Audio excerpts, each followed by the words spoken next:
Halo guys, kembali lagi dengan gue Kuro guys. Jadi kemarin lalu episode 1 Kage no Chichiryoku-san ni Naritaku akhirnya sudah rilis. Nah di sini mari kita breakdown episode satunya. Sekalian gue akan jelasin scene mana aja yang kena skip atau dirubah di animenya. Jadi langsung aja kita masuk ke pembahasannya.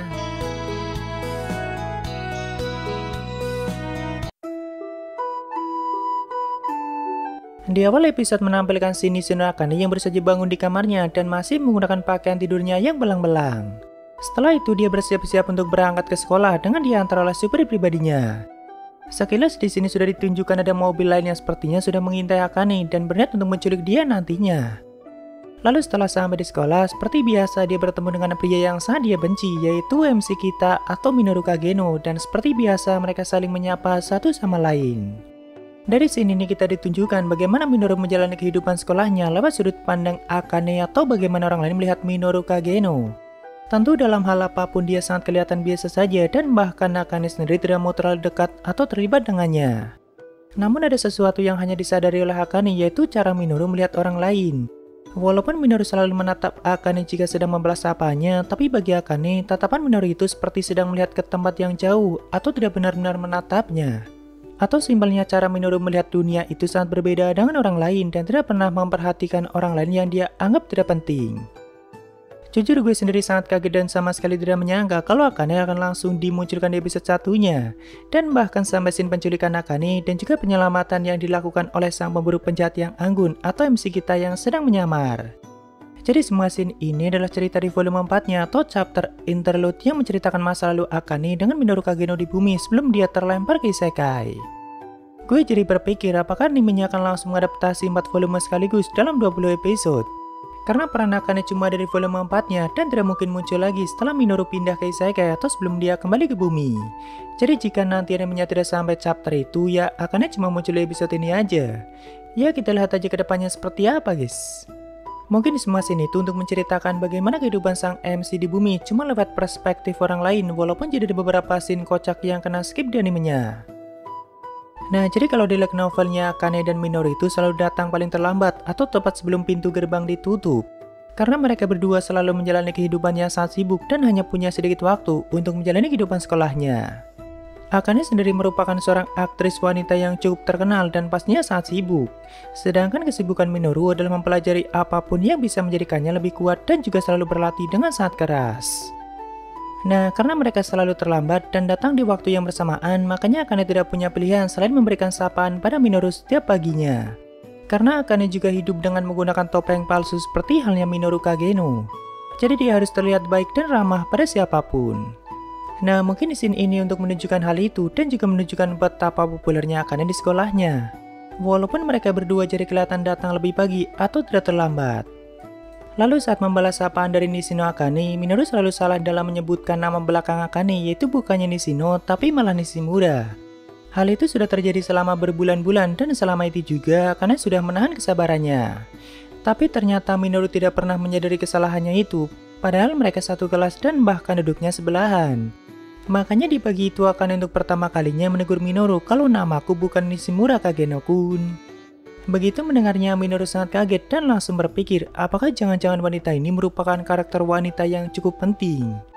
Makanya Minoru langsung memotong perkataan Akane dan mengatakan walaupun begitu kamu juga merupakan karakter dengan nama. Tapi setelah itu bukannya menyebutkan nama belakang Akane dengan benar, Minoru malah menyebutnya dengan nama Nishitani. Jadi ya terpaksa Akane yang sudah sangat kesal langsung memberitahu namanya yang benar, yaitu Nishino Akane, dan kocaknya itu membuat Minoru kembali kaget. Jadi cara MC kita melihat dunia itu seperti layaknya sebuah cerita dalam novel gitu guys. Bagi dia ada karakter yang memang tidak penting atau sama aja NPC yang bahkan tidak layak untuk diingat namanya. Dan ada juga yang bagi dia karakter penting dan layak untuk punya nama. Makanya dia mengatakan seperti itu pada Akane dan tentu Akane sama sekali tidak paham apa maksudnya. Nah, setelah diberitahu nama yang benar oleh Akane, di sini Minoru malah balik memanggilnya seperti semula, yaitu Nishimura. Sedangkan kalau di light novelnya, selang sehari kemudian di pagi hari, Akane kembali menyapanya seperti biasa dan punya harapan yang besar kalau pagi itu Minoru akan mengingat namanya dengan benar. Karena sebelumnya sudah diberitahu oleh Akane. Tapi malah kembali seperti semula, yaitu memanggilnya dengan nama Nishimura. Cuma kalau di animenya langsung di hari itu juga. Setelah hari itu harinya Akane memilih untuk menyerah dan sudah bodo amat mau Minoru memanggilnya apa. Sebenarnya itu adalah scene yang sangat kocak dan sangat lucu, cuma di animenya jadi kelihatan lebih serius karena mungkin kita sedang melihatnya dari sudut pandang Akane. Lalu Shin pun berpindah ke ruangan kelas dan masih menunjukkan betapa populernya Akane di sekolah itu dan juga Minoru yang diam-diam terus melatih ototnya. Dan juga alasan Akane sendiri kenapa sangat membenci Minoru. Simpelnya sih Akane merasa tidak pernah diperhatikan jika sedang bicara dengannya dan Minoru seperti punya dunianya sendiri.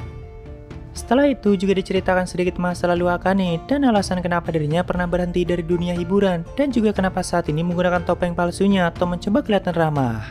Yaitu karena insiden penculikan yang pernah dialaminya pada saat masih SMP dan itu dilakukan oleh seorang penguntit. Sedangkan di tempat lain Minoru di waktu istirahatnya sedang mempelajari banyak hal terutama mengenai batasan makhluk hidup.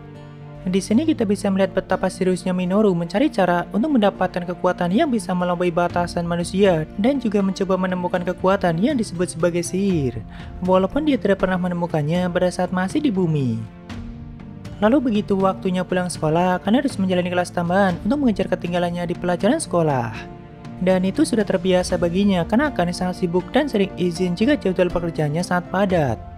Sedangkan di tempat lain, Minoru sedang memainkan lagu kesukaannya yaitu Moonlight Sonata dan ini adalah scene original dari animenya sendiri. Mungkin untuk menambah kesan mencekamnya dan juga menunjukkan kalau Minoru Kageno juga sangat ahli memainkan piano dan memang dia sangat menyukainya. Nah, karena hari itu Akane menjalani kelas tambahan dan harus pulang sore, akhirnya sang penculik mulai melancarkan aksinya. Akane pun dimasukkan ke dalam mobil hitam dan dibawa ke sebuah ruangan kosong yang sangat gelap. Dalam sekilas Akane sempat melihat wajah Minoru sebelum dirinya kehilangan kesadaran. Cuma kalau di novelnya, Minoru tidak hanya diam dan melihatnya saja, melainkan dia sempat berlari dan mungkin berusaha menghentikan penculikan Akane di tempat itu, namun tidak sempat dan keburu Akane dimasukkan ke dalam mobil. Lalu Shin pun berpindah ke tempat Akane yang sudah ditahan dan di ruangan itu, salah satu penculik berniat menikmati tubuh Akane yang baginya sangat menggoda. Tapi sayangnya tidak sempat karena keburu Minoru sudah datang dan menghajar semua penculik itu menggunakan senjata andalannya yaitu linggis. Namun di momen ini Minoru sudah menggunakan kostum kebanggaannya yang selalu dia gunakan untuk menghajar para penjahat di malam hari. Nah di sini mas penculik itu sempat mengatakan pada Akane kalau akan kubuatkan kenangan yang lebih indah dari waktu itu. Dan kesannya jadi seperti Akane sudah pernah kena rap di masa lalunya. Bahkan ada yang sempat nanya di komentar apakah Akane sudah tidak perawan. Ya nggak gitu juga cuy. Sebenarnya di novelnya Mas Penculik tidak pernah mengatakan kalimat itu dan tidak pernah dijelaskan apakah saat mengalami penculikan sebelumnya Akane sempat kena rep atau tidak. Dan yang sebelumnya menculik Akane juga bukan mas-mas yang ini, melainkan seorang penguntit yang mungkin sangat tertarik dengan tubuh Akane. Tapi di penculikan itu Akane berhasil diselamatkan tepat waktu dan sang penguntitnya juga langsung ditangkap. Lalu di sini Minoru berhasil mengajar semua penculik Akane tanpa ampun walaupun sempat terlibat pertarungan yang sangat sengit melawan satu penculik yang dulunya adalah seorang tentara. Tapi di pertarungan ini kita bisa melihat teknik bertarung Minoru yang sangat baik dan sangat pintar menganalisa kemampuan lawannya. Setelah itu Minoru melepaskan ikatan Akane dan sebelum menghilang dia sempat mengatakan lain kali hati-hati kalau pulang. Nah sebenarnya di sini Akane merasa tidak asing dengan suara itu dan seperti pernah mendengarnya di suatu tempat. Lalu di keesokan harinya, Akane kembali berangkat sekolah dan seperti biasa dia menyapa Minoru di pagi hari. Namun di pagi itu Minoru mengucapkan nama belakang Akane dengan benar dan bahkan Akane merasa kalau kali ini Minoru memandang ke arahnya secara langsung. Tentu itu sesuatu yang sangat mengejutkan bagi Akane dan di momen itu juga Akane mulai menyadari sesuatu dan ada banyak hal yang dia tanyakan pada Minoru. Cuma sayangnya sebelum Akane mendapatkan kesempatan untuk ngobrol dengannya, Minoru sudah keburu ditabrak oleh truk kun dan sudah pindah ke isekai. Walaupun di animenya cuma ditunjukkan lewat berita kematian Minoru Kageno. Setelah itu barulah diceritakan impian Minoru dari kecil dan usaha kerasnya selama ini demi bisa mencapai impiannya itu. Nah mulai dari scene ini baru masuk cerita di volume 1-nya guys. Intinya sih dari kecil Minoru itu punya impian yang sangat berbeda dengan kebanyakan anak lainnya. Kebanyakan orang lain pasti mengagumi sosok pahlawan ataupun penjahat yang sangat keji. Tapi kalau Minoru bukan keduanya, melainkan saat ingin menjadi sosok sang penguasa bayangan yang bakal terlibat dengan semua masalah tapi bukan di pihak kebenaran ataupun kejahatan. Nah untuk mencapai tujuannya itu, Minoru selalu mencari cara dan mempelajari banyak hal untuk mendapatkan kekuatan yang mampu melampaui batasan makhluk hidup. Hampir dari semua teknik bela diri sudah dia pelajari dan sampai menguasai semuanya.